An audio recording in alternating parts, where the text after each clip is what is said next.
തിരക്കേറിയ ജീവിതത്തിനിടയിൽ നിന്ന് ഞാൻ സമാധാനം തേടുകയാണ്. അതെ, a moment to nourish my soul. ആരോഗ്യത്തിനൊപ്പം സൗന്ദര്യവും.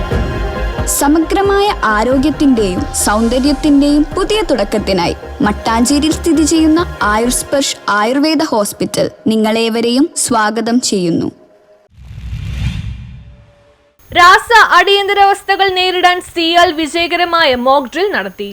രാസ അപകടങ്ങൾ പോലുള്ള അടിയന്തര സാഹചര്യങ്ങളിൽ വിമാനത്താവളത്തിന്റെ തയ്യാറെടുപ്പും വിവിധ ഏജൻസികളുടെ ഏകോപനവും വിലയിരുത്താനായി കൊച്ചിൻ അന്താരാഷ്ട്ര വിമാനത്താവളം ലിമിറ്റഡും NDMA-യുടെ സഹകരണത്തോടെ രാസ അപകട മോക്ക് ഡ്രിൽ നടത്തി. 2 ദിവസങ്ങളായി നടന്ന അഭ്യാസത്തിൽ KSDMA-യും ജില്ലാ ഭരണകൂടവും പങ്കെടുത്തു. അത്താണിക്ക് സമീപം ലിക്വിഡ് സ്ക്വയറിൽ ചോർച്ച സംഭവിക്കുന്ന സാഹചര്യം സൃഷ്ടിച്ചാണ് ഡ്രിൽ നടത്തിയത്. ടെർമിനൽ 1-ൽ നടന്ന അഭ്യാസത്തിൽ ARFF ടീമുകൾ, AISF മെഡിക്കൽ സംഘങ്ങൾ, ഫയർ ആൻഡ് റെസ്ക്യൂ, പോലീസ് തുടങ്ങിയ ഏജൻസികൾ പങ്കാളികളായി. പ്രദേശം ഒറ്റപ്പെടുത്തൽ, യാത്രക്കാരുടെ സുരക്ഷ, അടിയന്തര ചികിത്സ, ആശയവിനിമയ സംവിധാനങ്ങളുടെ പ്രവർത്തനം എന്നിവ വിലയിരുത്തി. വിമാനത്താവളങ്ങളിൽ തയ്യാറെടുപ്പ് അനിവാര്യമാണെന്നും യാത്രക്കാരുടെ സുരക്ഷ ഉറപ്പാക്കുന്നതിനാണ് ഇത്തരം മോക്ക് ഡ്രില്ലുകളെന്നും CIAL managing director S. Suhas IAS പറഞ്ഞു. അഭ്യാസത്തിന് ശേഷം നടന്ന ഡീബ്രീഫിംഗ് യോഗത്തിൽ തയ്യാറെടുപ്പ് കൂടുതൽ ശക്തിപ്പെടുത്താനുള്ള നിർദ്ദേശങ്ങൾ രേഖപ്പെടുത്തി. News bureau, Nedumbassery.